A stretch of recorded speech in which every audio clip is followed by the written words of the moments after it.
আকাশে সূর্য উঠেছে আলোকে আলোকময় পূবের ওই আকাশে সূর্য উঠেছে আলোকে আলোকময় জয় জয় জয় জয় জয় জয় জয় জয় জয় জয় বাংলা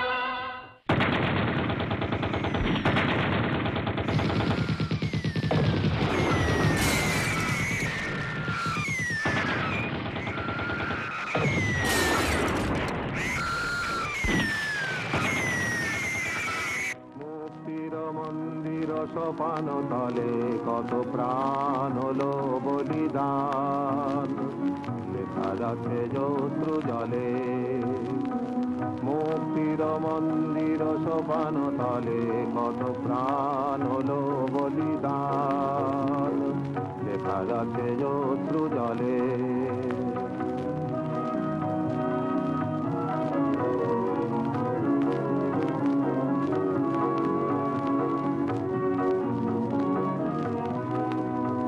কত বিপ্লবী বন্ধুর রক্তে রাঙা সজ্ঞানে সুস্থ শরীরে শপথ করিতেছি যে আমি আমার প্রাণের বিনিময়ে হইল আমার মাতৃভূমির স্বাধীনতা সার্বভৌমিত্ব রক্ষার্থে সর্বশক্তি নিয়োগ করিব।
Indian officers and troops dying to liberate my country. It's a great emotion.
আমাদের সঙ্গে যারা মুক্তিযোদ্ধা ছিল, গণবাহিনী যাদের বলা হতো তখন, আমি তখন মেজর ছিলাম, আমাদের সঙ্গে সরাসরি যোগাযোগ ছিল ছেলেদের।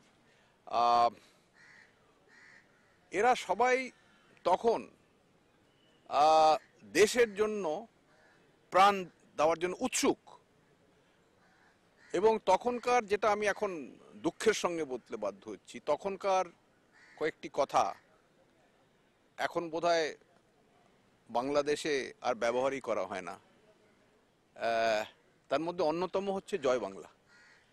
জয় বাংলাটা আমাদের অনুপ্রাণিত করেছিল আমাদের ছেলেদের। ওই যে জয় বাংলা কথাটা আজকাল কিন্তু আমি আর শুনি না। সুতরাং আমি মনে করি, আমি অন্তত এটাকে আমি দুঃখিত যে আজকের বাংলাদেশে যে একটা মূল মন্ত্র ছিল, যেটা হাজার হাজার লক্ষ লক্ষ মুক্তিযোদ্ধাদের, বাংলাদেশের জনসাধারণকে অনুপ্রাণিত করেছিল মুক্তিযুদ্ধে, সেই মূল মন্ত্রটাই মনে হচ্ছে যেন আজকে লোপ পেয়ে গেছে, এবং সেটা দুঃখের বিষয় তো বটেই। স্যার, আপনি কি বলবেন 90,000-এরও বেশি পাকিস্তানি সৈন্য তাদের 6 মাসের রসদ থাকা সত্ত্বেও কেন আত্মসমর্পণ করলো 16 ডিসেম্বরে? ওরা আত্মসমর্পণ করলো, ওদের মনোবল ভেঙে গেছিল। মনোবল ভেঙে গেছিল এই জন্যে, একে তো একদিক থেকে ইন্ডিয়ান আর্মির চাপ পড়ছে, কিন্তু তার সঙ্গে তার আনুষঙ্গিক তাদের চারধারে যে একটা পরিবেশ সৃষ্টি হয়েছিল জনসাধারণের তরফ থেকে, একটা রোষ, একটা ক্ষোভ, একটা মুক্তির ইচ্ছা, অত্যাচারের বিরুদ্ধে দাঁড়ানোর একটা ইচ্ছা, একটা সংগ্রামের ইচ্ছা, সেইটা ওদের মনোবল ভেঙে দিয়েছিল। এবং মনোবল ভাঙার কারণ ওরা অতি সহজেই, বলবো শেষের দিকে অতি সহজেই একরকম আত্মসমর্পণ করেছিল।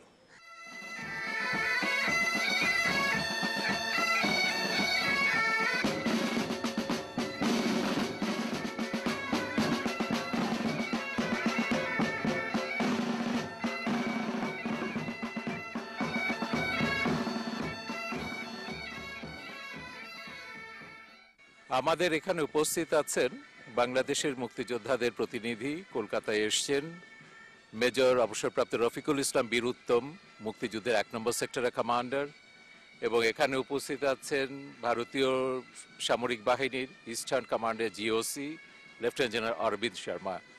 So, General Sharma, would you please tell me about your participation in the Liberation War of Bangladesh? In 1971 war, I was part of 8th Mountain Division, and our operation started from the area of Shamsher Nagar, after which the troops had captured Munshi Bazar, thereafter to Maulvi Bazar, and then we had attacked Sylhet from the south. Of course, as you know, before that finally happened, the Sylhet garrison also surrendered. So to that extent, this battle it started on the 29th of November. It carried on till the time the ceasefire took place. Fighting along with Mukti Bahini, it was a tremendous experience, and a very major advantage that we had, they knew where to go, because the terrain was new to us, but they knew exactly what is to be done and where to go, and they were tremendous help, and the interaction was phenomenal that time. Do you remember any of the Bengali officer who fought with you? Yes, in fact, that time Lieutenant Colonel Zia, he was commanding 8 EB Brigade, if I am not wrong. Yes. And when he came in, Ziauddin, he came and met the sector commander at that time, General Krishna Rao.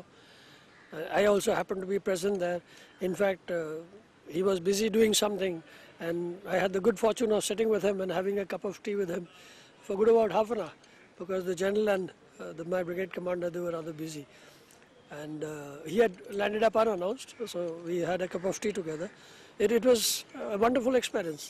And then later, of course, I was so pleasantly surprised that he was the president of your country.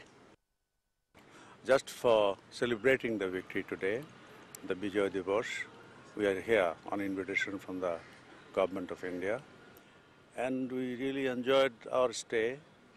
Everything went smooth.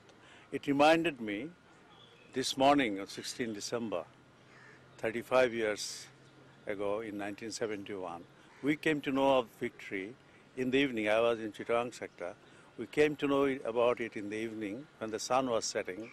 And at that moment, although we got the news of victory, but I also came to know 2 of my soldiers died fighting right at that moment when the surrender ceremony was taking place. Today I am here when the sun is rising, 16 December morning, and we laid flower at the memorial here, and my mind goes back to 1971, and I remember the sacrifices made by our people as well as the soldiers from the Eastern Command, officers and other ranks who sacrificed their lives for the liberation of our country, and I very gratefully remember their sacrifices. And I think the role played by the Mukti Bahini, the Indian Army, the Air Force, the Navy was equally good and equally laudable. So I think it was a major campaign which succeeded in a very short period. So how do you feel that your old colleagues, after 35 years came to pay homage and respect, gratitude to the sacrifice of the Indian Army during the Liberation War? We feel very elated. We feel very happy to have you all here. In fact, we started this last year. We had about 50 odd Mukti Jodhas, and why I said odd is because the members of the families also who had come there. So the total number was around 60. This time we've had about 35. And I personally think we shall continue this every year because it helps us in bonding together yet again.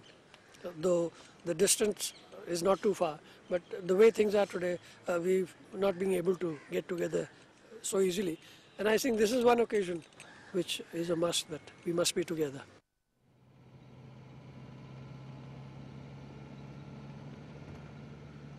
আজকে আমরা যে এখানে এসেছি, এসে 31 বছরের সেদিনের ঘটনা সমস্ত কিছু একবারে মনে পড়ে যাচ্ছে। আর সবচেয়ে বেশি গর্বিত আনন্দিত হয়েছি এখানে ইস্টার্ন কমান্ডে যারা সেদিন যুদ্ধ করেছিলেন, অল আর জেনারেল আর্মিদের সবাই এত সেদিনের স্মৃতি মনে করে, সেদিনের চেতনা, সেদিনের উদ্দীপনা আমাদের সাথে কাঁধে কাঁধ মিলিয়ে সহযোগিতা করেছিলেন। মুক্তি বাহিনী, মিত্র বাহিনী একসাথে হয়ে দেশ স্বাধীন হয়েছিল সেদিন। আজ এত বছর পরে আমরা মিলিত হয়ে আমি সত্যি নিজেকে গৌরবান্বিত মনে করছি। আর এখানে এসেছি ভারতে যারা আমাদেরকে সহযোগিতা করেছিলেন, তাদের এত দীর্ঘদিন পরেও তাদের যে দৃষ্টিভঙ্গি একটু বদলায়নি, তারা মনে মনে অনুধাবন করতে পেরেছেন। এটা গোটা জাতিকে একটা ইমপ্রেস করা, গোটা জাতিকে আকর্ষণ করা যে আগামী দিনগুলিতে মানুষ দেশের জন্য এইভাবে প্রাণ দিতে পারে, আত্মাহুতি দিতে পারে, একমাত্র দেশের মাটি, দেশের মানুষকে ভালোবাসতে, যে যার মধ্যে কোনো রকমের নিজের একটা নির্লোভ চরিত্র নিয়েই যা যুদ্ধ করতে পেরেছিল সেটাই প্রমাণ রেখেছে। আজ এতদিন পরে হলেও আমি তো এখানে এসে অভিভূত হয়েছি। তারা এত সম্মানের সাথে সেদিন স্মরণ করেছেন এবং সম্বর্ধিত করেছেন এবং স্মৃতিকে জাগরিত রেখেছেন। আমরা সত্যি গর্বিত, অত্যন্ত কৃতজ্ঞ। আমি আসলে যখন স্বাধীনতা যুদ্ধের সময় আমি আমার স্বামীর সাথে পাকিস্তানে ছিলাম, কাজে এই সাইডটা আমার দেখার সৌভাগ্য তখন হয়নি। কিন্তু আমি এবার 35 বছর পরে আমন্ত্রিত হয়ে এসেছি ইস্টার্ন কমান্ডের এখানে, এবং এসে তাদের যে মনোভাবটা দেখলাম, এবং আমার সাথে গ্রুপে আমরা 30 জন ছিলাম, তাদের সাথে তাদের যে রিলেশনশিপটা, কারণ তারা একসাথে যুদ্ধ করেছেন, আমার সেই সৌভাগ্যটা হয়নি দেখা সেই জিনিসগুলো। এবং তারা সবাই আজকে রিটায়ার্ড পারসন, কিন্তু তাদের মনোভাব এখন পর্যন্ত দেখলাম সেই জিনিসটাই।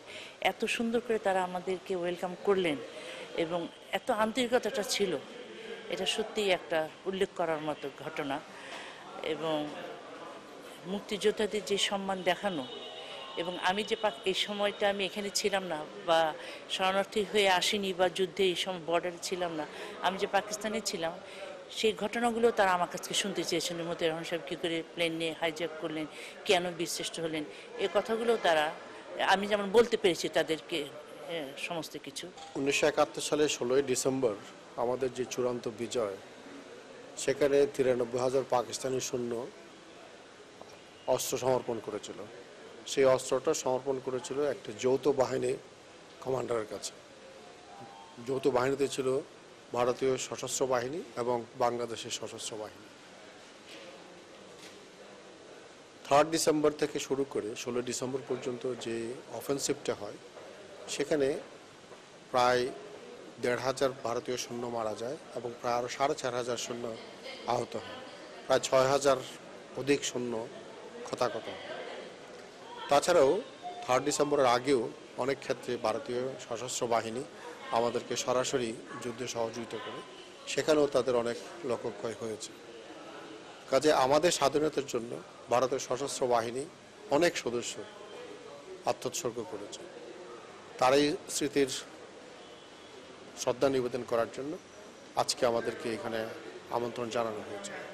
আমরা একসাথে যুদ্ধ করেছি, একই যুদ্ধে আমাদের সৈনিক নিহত হয়েছে, আমাদের সৈনিক আহত হয়েছে, এবং একই যুদ্ধে ভারতীয় সৈন্য, ভারতীয় অফিসাররা নিহত হয়েছে, আহত হয়েছে। কাজে তাদের প্রতি শ্রদ্ধা জানানোর জন্য আগে কোনোদিন সুযোগ হয়নি। এবারেই প্রথম আমি কলকাতায় আসলাম এবং আজকে তাদের যে স্মৃতিসৌধ, সেখানে আমাদের যে দলের নেতা যে আমাদের পক্ষ থেকে ফুলের তোড়া দিয়ে শ্রদ্ধা নিবেদন করল, এটা সত্যি একটা কৃতজ্ঞতার চিহ্ন যে আমরা তাদের প্রতি এখনো কৃতজ্ঞ আছি। 25শে মার্চ যখন আর্মি ক্র্যাকডাউন হলো, তখন ভেতর থেকে একটা মানে এমন একটা অনুভূতির উদ্রেক হলো যে যাই, এবং আমাকে অফিস, আমাদের ইংরেজি স্টেটসম্যানের সম্পাদক ছিলেন মিস্টার নানপুরিয়া, উনি আমাকে বলেননি কিংবা আমাদের চিফ মানে বিবেকের মানে তাগিদে তাড়নায় আমি বর্ডারে যাই 27শে মার্চ 1971। দেখলাম তিনি এক বিদেশি ভদ্রলোক, নাম তার ফ্যালেচেটি, ইটালিয়ান ভদ্রলোক। তিনি ঢাকায় ছিলেন। 25শে মার্চ রাত্রে 1টার সময় ওনাকে বার করে দেওয়া হয়। তো তার যে অভিজ্ঞতা 25শে মার্চ কি হয়েছিল, উনি ছিলেন কিন্তু এতে ইন্টারকন্টিনেন্টাল হোটেলে, কি অনুভূতি, তার কি অভিজ্ঞতা, সেটা আমি কাগজে লিখি এবং সেটা একটা বিরাট হিট হয়। পরে আমার এডিটর বলেন যে তুমি রোজ যাবে, যদি পারো ভেতরে যাও, গিয়ে বাংলাদেশে কি হচ্ছে আসল খবরটা নিয়ে এসো। এবং তারপর থেকেই বাংলাদেশের মুক্তিযুদ্ধে আমি সামিল, আমিও নিজেকে মুক্তিযোদ্ধা হিসেবে মনে করি। মুক্তিযুদ্ধের 35 বছর পর এই প্রথম আমরা বিজয় দিবস উদযাপন করবার জন্য ভারতে এসেছি, যে ভারত বাংলাদেশের মুক্তিযুদ্ধে অপরিসীম একটা অবদান রেখেছিল।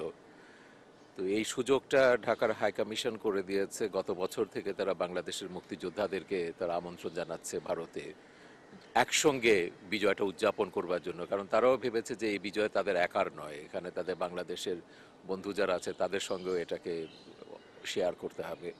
কিন্তু দুর্ভাগ্যের বিষয় হচ্ছে আমরা কিন্তু সেটা কখনো শেয়ার করছি না। গত 35 বছর ধরে আমরা কখনো মুক্তিযুদ্ধে ভারতের যে অবদান ছিল এই কথাগুলো কিন্তু কখনো আমরা স্মরণ করিনি, কোনো সরকারই কিন্তু সেভাবে করেনি। এই তো সেদিন দেখলাম এই যে কলকাতার রাস্তায় ঘুরতে যে বঙ্গবন্ধু শেখ মুজিবুর রহমান সড়ক, বঙ্গবন্ধুর নামে কলকাতা একটা সড়ক আছে, কিন্তু বাংলাদেশের কোথাও ইন্দিরা গান্ধীর নামে একটা সড়ক আমরা স্থাপন করিনি। এবং মুক্তিযুদ্ধে ভারতের অন্তত 20 থেকে 25,000 সশস্ত্র বাহিনীর সদস্য, অফিসার, জওয়ান তারা শহীদ হয়েছে। কোথাও কিন্তু সরকারিভাবে একটা স্মৃতিফলক তাদের উদ্দেশ্যে, তাদের শ্রদ্ধা জানাবার জন্য রাখা হয়নি। আজকে 35 বছর পর আমরা এখানে এসেছি এবং আমার খুব ভালো লেগেছে। শহীদ মিনারে আমরা গেছি বিজয় দিবসে এবং ভারতীয় যারা আমাদের সহযোদ্ধা ছিলেন সেই সময় তাদের সঙ্গে একসঙ্গে আমরা মুক্তিযুদ্ধের শহীদদের প্রতি শ্রদ্ধা জানিয়েছি, ভারতের শহীদদের প্রতি, বাংলাদেশের 30 লক্ষ শহীদের প্রতি, মুক্তিযোদ্ধাদের প্রতি। এটা একটা অদ্ভুত অনুভূতি। জেনারেলদের সঙ্গে কথা হয়েছে এবং তারা যে কীরকম আবেগ আপ্লুত হয়ে গেছেন 71-এর মুক্তিযুদ্ধে তাদের অংশগ্রহণের কথাগুলো বলতে গিয়ে। এবং এখন যিনি এখানে জিওসি আছেন, মেজর জেনারেল অরবিন্দ শর্মা, আমি জানতাম না তিনিও মুক্তিযুদ্ধে অংশ নিয়েছিলেন এরকম অনেককে আমি পেয়েছি যাদের নাম আমি জানতাম না। আপনারা জানেন হয়তো আমি 10 বছর ধরে মুক্তিযুদ্ধে ভারতের ভূমিকা নিয়ে গবেষণা করছি। জেনারেল অরোরা থেকে বহু জেনারেলের আমি ইন্টারভিউ করেছি, কিন্তু এইবার এসে বহু সামরিক কর্মকর্তা দেখা পেলাম। এবং এমনকি গতকাল সকালে যেটা সিভিলিয়ানদের সঙ্গে আমাদের যে মত বিনিময় ছিল, সে আগরতলাতে যিনি তখন আকাশবাণী এবং ভারতীয় সামরিক বাহিনীর প্রতিনিধি ছিলেন, রিপোর্টার ছিলেন, ওয়ার করেসপন্ডেন্ট, তার সঙ্গে কিন্তু আগে আমার কখনো দেখা হয়নি। এবং কালকে তিনি বলছিলেন তার সেই মুক্তিযুদ্ধের সেই সমস্ত ঘটনাগুলো, বাংলাদেশের মানুষের সেই সাহসিকতাপূর্ণ যুদ্ধ এবং সাধারণ মানুষের অপরিসীম ত্যাগের কথা। এটা আমার কাছে অদ্ভুত একটা ঘটনা মনে হয়েছে এবং আমি আশা করছি যে এই ঘটনা এটা প্রতি বছর আমরা করব। এবং আমরা আমাদের যে প্রতিনিধি দলের নেতা মেজর রফিকুল ইসলামের সঙ্গে এই বিষয়টা আলোচনা করেছি। তো ভারত যদি করতে পারে আমরা কেন নয়? এবং আগামী 16ই ডিসেম্বর আমরা ঢাকাতে এই ধরনের একটা অনুষ্ঠান করতে চাই। ভারতের যারা মুক্তিযুদ্ধ অবদান রেখেছেন তাদের, এবং অন্যান্য দেশেও তো প্রচুর অনেকে আছেন যারা মুক্তিযুদ্ধ অবদান রেখেছেন, সেই সব বীরদের আমরা সম্মান জানাতে চাই ঢাকায়। আমরা এখানে এসেছি ভারত সরকারের আমন্ত্রণে। আমরা 30 জন, এর মধ্যে যারা সম্মুখ সমরে যুদ্ধ করেছেন তারাও আছেন, অন্যান্য আরও যারা ছিলেন জড়িত তারাও এসেছেন। এখানে প্রথমেই অনেকের মধ্যে একটা বেদনাবোধ কাজ করেছে যে বাংলাদেশের মুক্তিযোদ্ধাদের এখানে আমন্ত্রণ করে আনা হয়েছে, আর অনেক জায়গায় আমন্ত্রিত হয়েছে আমরা, কিন্তু বাংলাদেশের জন্য সেই সময় সারা পৃথিবীব্যাপী যে আন্দোলন হয়েছিল, যারা প্রধান ভূমিকা পালন করেছিলেন তাদের কিন্তু আমরা তেমনভাবে আমন্ত্রণ করে আনতে পারিনি। আমার খেয়াল আছে যে আমরা একবার অনেকে মিলে 25 বছর পূর্তি উপলক্ষে একটা উদ্যোগ নিয়েছিলাম যে এইভাবে একটা তালিকাও তৈরি করেছিল শাহরিয়ার, যে তাদেরকে আমন্ত্রণ জানানো যায় কিনা। অনেক জায়গায় আমরা ঘোরাঘুরি করেছিলাম, কিন্তু সেটা হয়নি। আমরা এখনো মনে করি যে এই ধরনের একটা উদ্যোগ যদি নেওয়া হয়, সরকারি পর্যায়ে হতে পারে, নাগরিক পর্যায়ে হতে পারে, তাহলে আমরা মনে করি যে যারা আমাদের সঙ্গে আন্দোলন করেছিলেন তাদের প্রতি একটা যথার্থ সম্মান প্রদর্শন করা হয়। আমরা এখানে এসেছি, ভারতীয় ইস্টার্ন কমান্ড আমাদের সাদরে এবং সম্মানের সঙ্গে গ্রহণ করেছে। এখানে যে অনুষ্ঠানগুলি হয়েছে সেগুলি আমরা উপভোগ করেছি। সবচেয়ে ভালো লেগেছে যারা সম্মুখ সমরে যুদ্ধ করেছিলেন তারা অনেক সঙ্গী সাথী আবার পেয়েছেন, তার মধ্যে অনেক বাঙালিও আছে।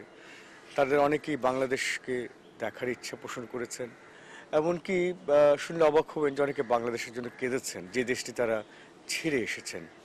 এই সব কিছু মিলে এই যে একটা পুনর্মিলনীর যে অনুষ্ঠানটা, এটা কিন্তু খুব আমাদের সবারই খুব ভালো লেগেছে এবং এই জন্য আমরা বিশেষভাবে উদ্যোক্তাদের আমরা ধন্যবাদ জানাচ্ছি। 1971 সালে আমি রণাঙ্গনে ছিলাম এবং বিভিন্ন রণাঙ্গনে আমি স্বাধীন বাংলা বেতারের ওয়ার করেসপন্ডেন্ট হিসেবে কাজ করেছিলাম। সেখানে পাক সেনাবাহিনীর সাথে মুক্তিযোদ্ধাদের বীরত্বপূর্ণ যুদ্ধের কাহিনী আমি স্বাধীন বাংলা বেতারে প্রচার করতাম। রণাঙ্গন ঘুরে এলাম মুসা সাদিক এই শিরোনামে প্রচার করতাম। আমি যে এই খবর আনছে টেংরাটিলা থেকে, কোম্পানি থেকে আনছে, আনিয়া জেরে দিলাম এই মুক্তি বাহিনী কাছে, এই মির শকত কাছে। সে মির শকত হইল সে আমার উস্তাদ। এরপরে আমি সে খবর আনিয়া দরা খাইয়া, ফার্স্ট দিন মেজে দরা খাইয়া, এরপরে শিখ দিয়ে ফুরিয়া আমার শরীর অংশ অংশ করিয়া, এরপরে সে আমারে মারপিট করিয়া সে জিগাইয়া আমারে সত্য 370 দিলাম, আপনি জাত কি, জাততে খাসিয়া। সংগ্রামের সময় আমি সিলেট সেক্টরে লড়াই করেছি মীর শওকতের আন্ডারে। এখন 3rd বেঙ্গলের সঙ্গে জড়িত হয়ে তারপরে আমি লড়াই করেছি ওখানে গোয়েনঘাট, ছাতক, আবার হলো এই ওগুলাতে আমরা লড়াই করেছি। এই যে আমরা বাংলাদেশে যেসব নিম্নমানের মুক্তিযোদ্ধা ছড়িয়ে ছিটিয়ে ছিলাম, তারা আজ যে মিত্রবাহিনীর ডাকে আমরা আবার ভারতে এসেছি, এতে খুব আনন্দিত, গর্বিত। 16ই ডিসেম্বর বাংলাদেশের জাতীয় ইতিহাসের একটি অত্যন্ত তাৎপর্যময় দিন, আর এই দিনে আমরা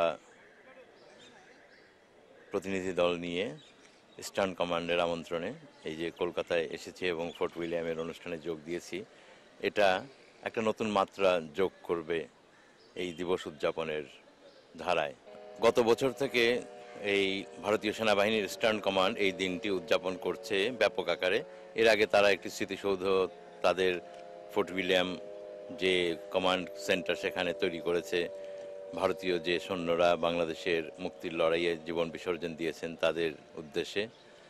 এবং আমরা মনে করি যে বাংলাদেশের মুক্তিযুদ্ধের যে তাৎপর্য, এর যে বহুমাত্রিকতা, আন্তর্জাতিক মাত্রা, বিশেষ করে যে সারা পৃথিবীর মুক্তিকামী মানুষ আমাদের সমর্থনে দাঁড়িয়েছিল, ভারতের জনগণ ব্যাপকভাবে সহায়তা করেছিল, বহু কষ্ট ত্যাগ স্বীকার করেছিল। এবং যেটা হয়েছে যে ভারতীয় সেনাবাহিনী যখন ৩রা ডিসেম্বর সর্বাত্মক যুদ্ধ শুরু হলো, তখন মুক্তিবাহিনীর সঙ্গে যৌথ কমান্ড গঠন করলো এবং মিত্রবাহিনী বাংলাদেশকে মুক্ত করলো। তো এই যে বাংলাদেশকে মুক্ত করার ক্ষেত্রে মুক্তিবাহিনীর ভূমিকা এবং মিত্রবাহিনীর ভূমিকা, এই দুটোকেই আমাদের স্বীকৃতি দেওয়া উচিত ইতিহাসের তার যথাযথ স্থান প্রতিষ্ঠার জন্য। এবং সে কারণে আমার মনে হয় যে আমাদের দেশেও এই তাগিদটা আরও ব্যাপকতর হবে এবং আমরা ইতিহাসকে তার যথাযথ পরিপ্রেক্ষিতে স্থাপন করতে পারবো। এবং 16ই ডিসেম্বরটা ঘিরেই এই কাজটি সুন্দরভাবে, সুষ্ঠুভাবে হতে পারে, যখন বিজয় দিবসকে আমরা তার যে ব্যাপকতা এবং বহুমাত্রিকতা তার মধ্য দিয়ে পালন করতে পারবো। আর যেসব ভারতীয় সৈন্যের রক্ত বাংলাদেশের মাটিতে মিশে আছে তাদের স্মৃতির প্রতি আমরা সম্মান জানাবো এবং যারা যুদ্ধে আহত হয়েছেন, যারা নানা রকম ত্যাগ স্বীকার করেছেন, তাদেরকে শ্রদ্ধা ও সম্মান জানাবো। এভাবেই আমার মনে হয় যে আমাদের জাতি আরও মহিমান্বিত হয়ে উঠতে পারবে। একজন মুক্তিযোদ্ধা হিসেবে এবং 1971 সালে যদি ফিরে যাই, সে সময় আমি একজন ছাত্র ছিলাম। সেই ছাত্র অবস্থায় আমি মুক্তিযুদ্ধে অংশগ্রহণ করতে পেরেছিলাম এবং সেই দিনের সেই ডাকে, সেই মুক্তিযুদ্ধের সেই যে মহান সেই একটা সময় গেছে এবং যে অবদান আমরা রাখতে পেরেছিলাম। এবং একটা সময় আমি আহত হই নিজে এবং ভারতীয় বিভিন্ন সামরিক হাসপাতালে, বিশেষ করে এই কলকাতার বুকেই কলকাতা ব্যারাকপুর বেস হসপিটালে আমি ছিলাম। সেখানে আমাকে যেভাবে চিকিৎসা করা হয়, এখানকার বিভিন্ন আর্মির চিকিৎসকরা, নার্সরা, তা আমার আজকেও মনে পড়ে অত্যন্ত গভীরভাবে। তো সেই সূত্র ধরেই আমি পরবর্তীতে ডাক্তার হয়ে যখন এই লাইনেই, আমার এই অর্থোপেডিক্স এবং ট্রমা লাইনেই আমি বিশেষজ্ঞ পর্যায়ে একটা অবস্থায় আজকে আসি, সে সময় ভারতীয় হাইকমিশনারের আমন্ত্রণে আমি এই কলকাতায় আসি এবং এই কলকাতায় এসে তাদের ইস্টার্ন কমান্ডের গতকালকের যে 16ই ডিসেম্বর ভিক্টরি ডে পালন হলো এবং সেখানে উপস্থিত থাকতে পেরে আমি নিজেকে গর্ববোধ করতেছি।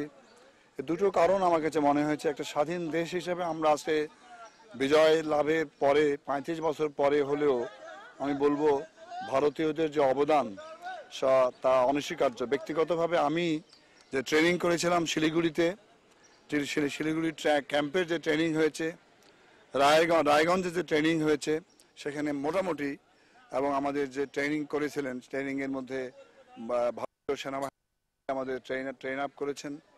আমাদের তো সামরিক বাহিনীর লোকরা ছিলেন তাছাড়াও, এবং তারা আমাদেরকে খাইয়ে রেখে, সুস্থ রেখে, আমাদের যেভাবে সুশৃঙ্খলভাবে একটা সুশৃঙ্খল আর্মির বিরুদ্ধে যুদ্ধ করতে অনুপ্রাণিত করেছিলেন, সেটা সত্যিই ভোলার নয়। ইস্টার্ন কমান্ডের হেডকোয়ার্টারের যে অনুষ্ঠান হয়ে গেল, সে অনুষ্ঠানকে অসম্ভব ভালো লেগেছে।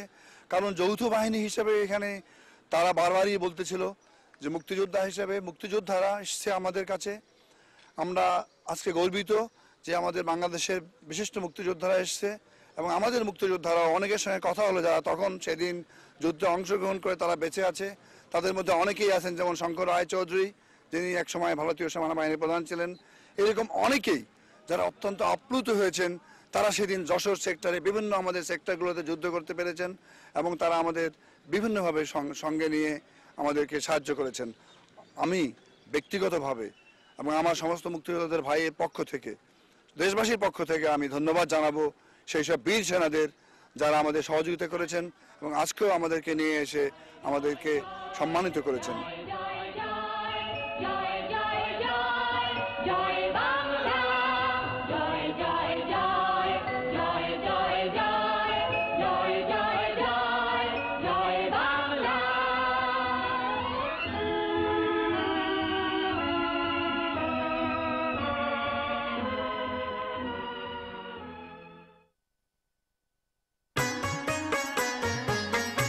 চ্যানেল আই, হৃদয়ে বাংলাদেশ।